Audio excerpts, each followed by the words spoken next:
आप सभी को आपके अपने अपने धर्मों के अनुसार मेरी तरफ से जय श्री राम। कोई तन से दुखी, कोई मन से दुखी, कोई धन बिन फिरत उदास, थोड़े थोड़े सब दुखी, सुखी राम के दास।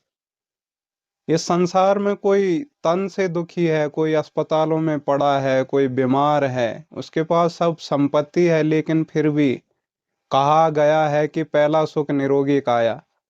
जब तक आप स्वस्थ नहीं होते तब तक आपके सामने अगर 56 भोग भी रखे हों तो वो आपको अच्छे नहीं लगते, और अगर आप स्वस्थ हैं और आप नमक के साथ भी रोटी खाते हैं तो वो आपको सुख देती है।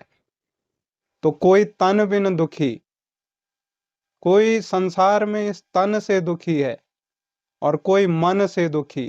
कोई मन से दुखी है, वो स्वस्थ तो है, उसके पास पैसा भी है, पर उसका ध्यान जो है वो व्याभिचार में, गलत चरित्र में, स्त्रियों को ताड़ने में, जुआ खेलने में, शराब पीने में, इन विषयों में विचरता है, तो उसको शांति नहीं मिलती।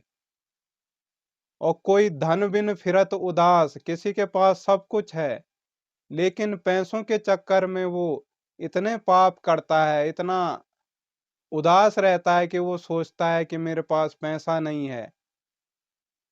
जिम प्रति लाभ लोभ अधिकाई, जैसे जैसे लाभ बढ़ता है वैसे वैसे लोभ बढ़ता है। पैसे कमाने के खातिर वो कुछ नहीं देखता कि वो क्या क्या, किस प्रकार के अपराध अपने जीवन में कर रहा है।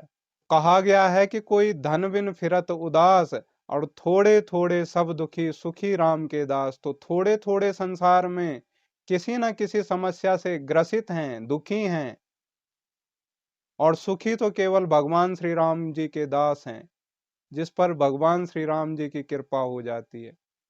तो महात्मा बुद्ध के जीवन में भी यही तीन कहानियां घटित हुई थी। उन्होंने एक राजा को देखा था जो सम्राट था, ना जाने उसकी कितनी महारानियां थी, कितने पुत्र थे, और वो एक चौराहे पे पड़ा था, उसको कोई पानी पिलाने वाला तक नहीं था। उसके शरीर में दुर्गंध आती थी, कीड़ों ने बिल्कुल घाव बना दिए थे, पीप दिखाई देता था, हर कोई उसकी दुर्गंध से दूर भागता था। गौतम बुद्ध ने उस व्यक्ति को पानी पिलाया और उसकी दुर्दशा के बारे में पहुंचा। तब उस व्यक्ति ने कहा कि मैं सम्राट था, सब कुछ मेरे पास था, लेकिन जब मैं बीमार हुआ तो कोई मुझे पूछने वाला नहीं हुआ, ना मेरी पत्नियां, ना मेरी रानियां काम आई, और ना मेरे पुत्र। तो महात्मा बुद्ध ने इस चीज से अपने जीवन में उदाहरण लिया, क्योंकि जब गौतम बुद्ध छोटे थे तो उनका नाम सिद्धार्थ था। सिद्धार्थ के जीवन में करुणा आई, जिसकी वजह से वो बुद्ध बने। तो उनके पिता को कहा गया था कि आप संसार का सच सिद्धार्थ को मत दिखाना, नहीं तो यह साधु बन जाएगा, सन्यासी बन जाएगा, बैरागी बन जाएगा। पिता ने बहुत प्रयास किया, महल में गौतम बुद्ध को नाच गाने दिखाए गए, हर तरह से उनका मनोरंजन किया गया, लेकिन कुछ ना कुछ ऐसी घटनाएं हो जाती थी जिससे उन्हें संसार से विरक्ति हो जाती थी। उन्हें संसार का वैभव अच्छा नहीं लगता था। उन्हें महल ऐसे लगता था कि जैसे ये अग्नि के समान है और वो सबको अपने में समाहित कर गई। वो अग्नि सबको भस्म करती जा रही है, मेरे सारे वंश को लेकर वो अग्नि जला रही है, तो मैं इससे मुक्ति चाहता हूँ। यह अभिलाषा सिद्धार्थ के मन में बचपन से ही रहती थी। दूसरा उदाहरण जो सिद्धार्थ के मन में घटा वह था, उसने एक अर्थी जाती हुई देखी। जब सिद्धार्थ ने पूछा कि यह क्या है, तो संसार के लोगों ने कहा यह दुनिया का सबसे बड़ा सच है जो इस संसार में आया है। यह मृत्यु लोक है, जो भी यहाँ आता है उसे जाना पड़ता है एक ना एक दिन, पर लोग तो यहाँ ऐसे जीते हैं जैसे वो कभी मरेंगे ही नहीं। गौतम बुद्ध को लगा कि संसार में दुख ही दुख है, और उसके बाद उनके जीवन में वैराग्य प्रगाढ़ रूप से बढ़ता गया। तीसरी घटना है जिसमें गौतम बुद्ध को एक साधु मिले। साधु के पास कुछ भी नहीं था, उन्होंने एकमात्र एक लंगोट पहनी हुई थी, और उनके मुख पर तेज था, वो प्रसन्न थे। उनके पास ना धन था, ना पहनने को कपड़े थे। महात्मा के मुख का अद्भुत तेज देखकर और उनके ललाट पर किसी तरह की कोई परेशानी, चिंता और तनाव की रेखा ना देखकर गौतम बुद्ध बड़े अचंभित हुए। उन्होंने कहा, महात्मन, आप इतने सुखी कैसे रह सकते हैं? तब उन्होंने कहा कि थोड़े थोड़े सब दुखी, इस संसार में सब दुखी हैं, सुखी तो केवल वही है जिस पर भगवान श्री राम की कृपा है। थोड़े थोड़े सब दुखी, सुखी राम के दास। और इस घटना के बाद गौतम बुद्ध साधुओं का जीवन व्यतीत करने लगे। 6 वर्ष 3 माह और 40 दिन का समय लगा सिद्धार्थ को गौतम बनने में। और लोग सोचते हैं कि केवल 40 दिन वट वृक्ष के नीचे भूखे रहकर सिद्धार्थ गौतम बुद्ध बन गए। तो जिस व्यक्ति ने बुद्धि के स्तर को प्राप्त कर लिया हो, जो बुद्धि के स्तर से ऊपर चला गया हो, जिसका इंटेलेक्चुअल लेवल विकसित हो गया हो, उस व्यक्ति को कहते हैं गौतम बुद्ध। कर्म 2 प्रकार के होते हैं, एक सुकर्म और एक कुकर्म। तो उपनिषदों में एक कहानी आई है नरक की, जिसमें 20 व्यक्ति अपने कुकर्म के कारण नरक में जाते हैं और 20 व्यक्ति अपने सद्कर्मों के कारण स्वर्ग में जाते हैं। एक घटना में उन सब व्यक्तियों के हाथ कट जाते हैं। तो उन व्यक्तियों के जो हाथ होते हैं वो कौनी से ऊपर कटे हुए होते हैं। तो जो वहां के दूत होते हैं स्वर्ग और नरक के, वो उनके हाथों में एक एक चम्मच बांध देते हैं रस्सी के सहारे। तो जो नर्क वाले व्यक्ति होते हैं उनके आगे खाना रख दिया जाता है, तो वो सारे व्यक्ति एक लाइन में सीधे बैठ जाते हैं और वो खाने का प्रयास करते हैं। कोई भी उस खाने को नहीं खा पाता, क्योंकि वो सोचते हैं कि खाली मेरा ही भला होना चाहिए, मेरा ही पेट भरना चाहिए। इस वजह से वो सब भूखे रह जाते हैं और अंत में वह दूत उनका खाना वापस ले लेते हैं। ऐसे ही जो स्वर्ग के व्यक्ति होते हैं, जिन्होंने जीवन में सत्कर्म किए होते हैं, सुकर्म किए होते हैं, उन व्यक्तियों के आगे भी थाली रख दी जाती है और वही भोजन होता है। तो वो व्यक्ति एक दूसरे के आमने सामने बैठ जाते हैं। तो इधर वाला व्यक्ति अपनी थाली से खाना निकालकर अपने सामने वाले व्यक्ति को खिलाता है और उधर वाला व्यक्ति अपनी थाली से खाना निकालकर चम्मच की सहायता से दूसरे व्यक्ति को खिलाता है और सभी का पेट भर जाता है। तो इससे यह शिक्षा मिलती है कि जो अच्छे व्यक्ति होते हैं वो परोपकार करते हैं। वो सोचते हैं अगर मैं नहीं खाऊंगा दूसरा खाएगा तो इससे भी प्राणी मात्र का हित होगा। उनके अंदर लोभ नहीं होता, लालच नहीं होता। तो संत इसी प्रकार के होते हैं, इसी वजह से वह स्वर्ग जाते हैं। तो श्री रामचरितमानस में गोस्वामी तुलसीदास बाबा कहते हैं, कर्म प्रधान विश्व करि राखा, जो जैसी करई सो तसि फल चाखा। जो जैसा कर्म करता है वैसा ही उसको फल भोगना पड़ता है। और बहुत ही सुंदर आया भी है कि जाको प्रभु दारुण दुख देई, ताकि मति पहले हर लेई। कि जिसको भगवान दारुण दुख देते हैं उसका नुकसान नहीं करते, खाली उसकी मति को हर लेते हैं, बुद्धि को हर लेते हैं। तो यही हाल नरक में पड़े हुए व्यक्तियों के साथ हुआ। उनकी बुद्धि भगवान ने हर ली, जिस वजह से वह भूखे रहे। और विभीषण भी रावण को यही बात श्री रामचरितमानस में समझाते हैं कि सुमति कुमति सब के उर रहई, नाथ पुराण निगम अस कहई। जहां सुमति तहां संपत्ति नाना, जहां कुमति तहां विपत्ति निदाना। सद्बुद्धि और दुर्बुद्धि, कुबुद्धि सबके अंदर होते हैं, ऐसे वेद और पुराण कहते हैं।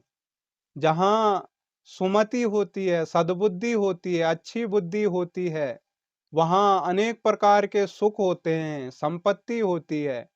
और जहां कुबुद्धि होती है, खोटी बुद्धि होती है, दुर्बुद्धि होती है, वहां दुख ही होता है। चाहे वो व्यक्ति कितना संपन्न हो, वो दुख को ही प्राप्त होता है। उसके घर में हमेशा कलेश ही रहता है, उसके जीवन में कभी सुख नहीं आता।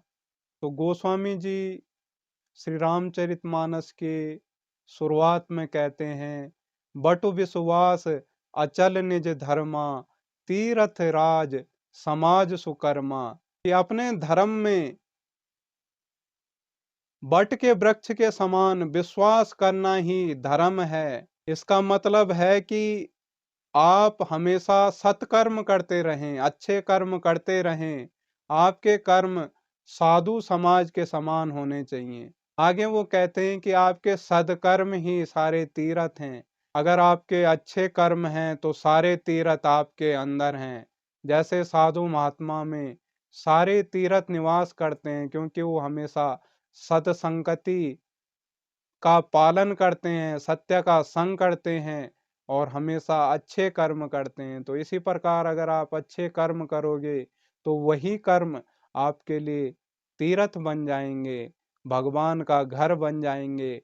वही कर्म आपके जीवन में राम की प्राप्ति करवा देंगे। लगभग 750 साल पहले एक संत हुए मलूकदास। तो उनसे किसी ने कहा कि महाराज, आप अपनी आजीविका कैसे चलाते हो, अपने पेट का भरण पोषण कैसे करते हो? तो संत मलूकदास जी ने बहुत ही सुंदर उत्तर दिया। अजगर करे न चाकरी, पंछी करे न काम, दास मलूका यूं कहें सबके दाता राम। तो उन्होंने कहा कि इस सारे संसार, जीव जगत, जीव जंतुओं का पेट भरने वाला, सबको देने वाला जो दाता है वो भगवान श्री राम है। अजगर क्या कभी किसी की नौकरी करता है, और पंछी क्या कभी किसी के यहाँ काम करते हैं, पर सबको समय से भोजन करवाने वाला मेरा राम है। और सत्कर्म करने में जिसकी आस्था हो जाती है, विश्वास मानिए, ईश्वर उसकी सारी जिम्मेदारी अपने कंधों पर ले लेता है। तो गोस्वामी जी ने बहुत ही सुंदर लिखा है कि जाने बिनु होए न प्रतीति, बिनु प्रतीति प्रीति नहीं होई। कि ईश्वर मानने का विषय नहीं, ईश्वर जानने का विषय है।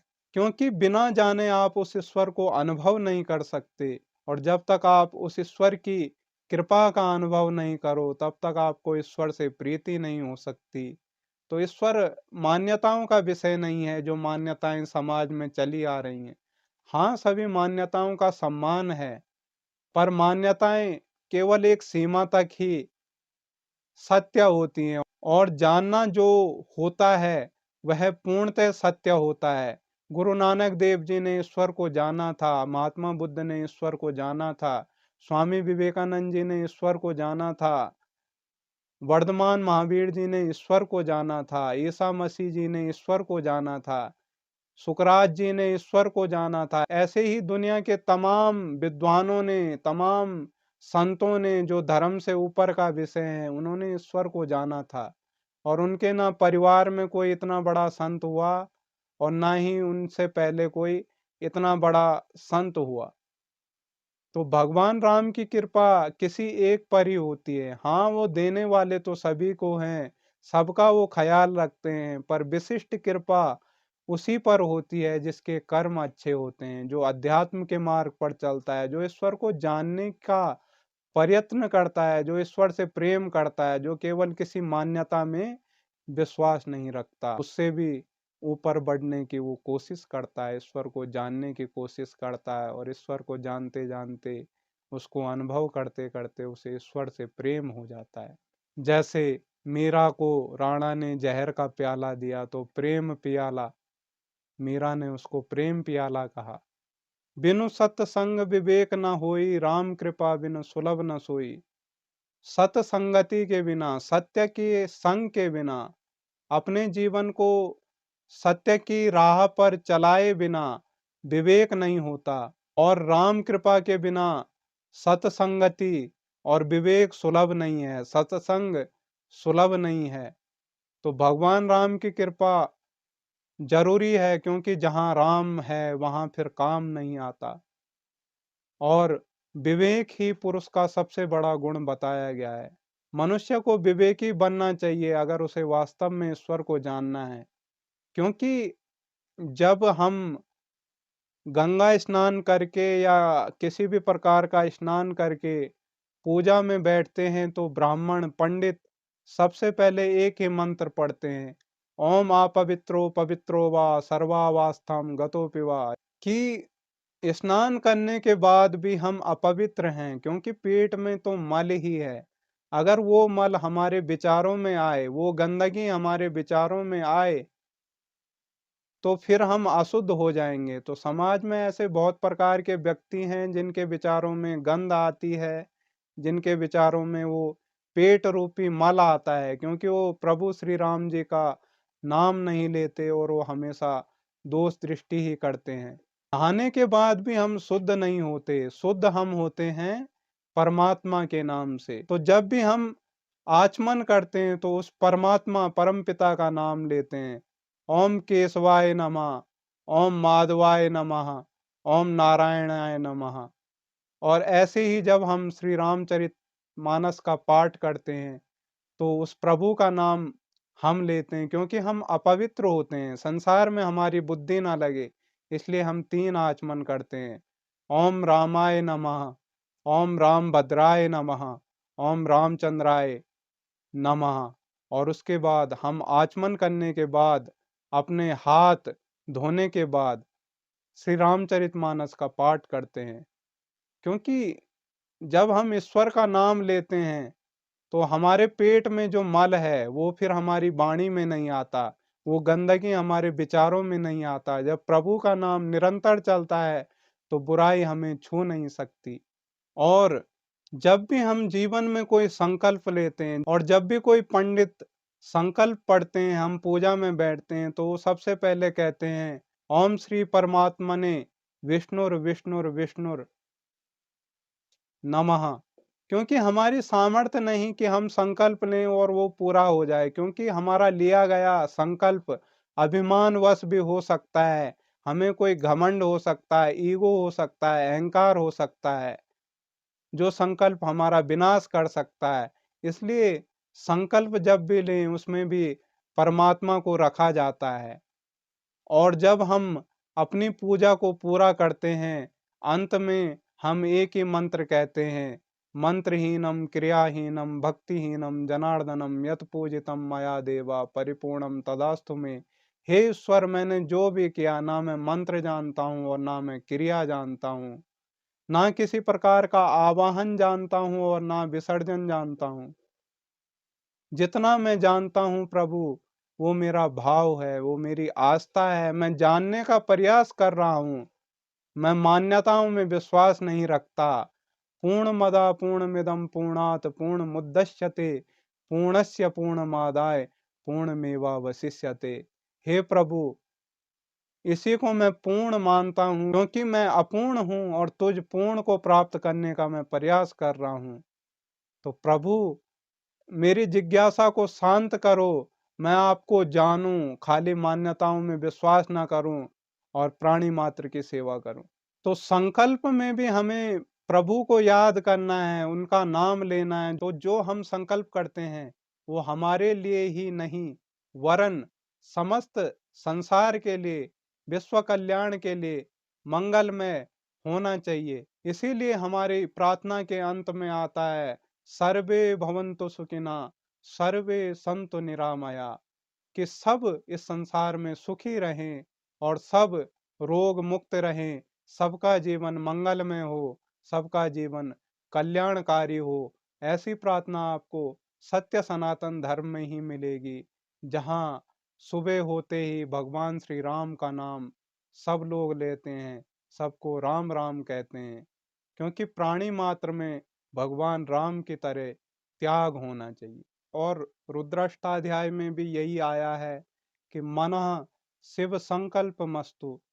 मन में जब संकल्प करते हो तो वो शिव की तरह होना चाहिए, वो सत्य होना चाहिए। शिव जो है वो सत्यम शिवम सुंदरम है। जब भगवान शिव की आपके जीवन पर कृपा होती है तभी आप राम नाम का महत्व समझ पाते हो। शिव जैसे योगी, देवादिदेव महादेव की कृपा जब आप पे होती है तो आपका जीवन भी शिवमय हो जाता है, तब जाके आपको भगवान श्री राम नाम का महत्व पता चलता है।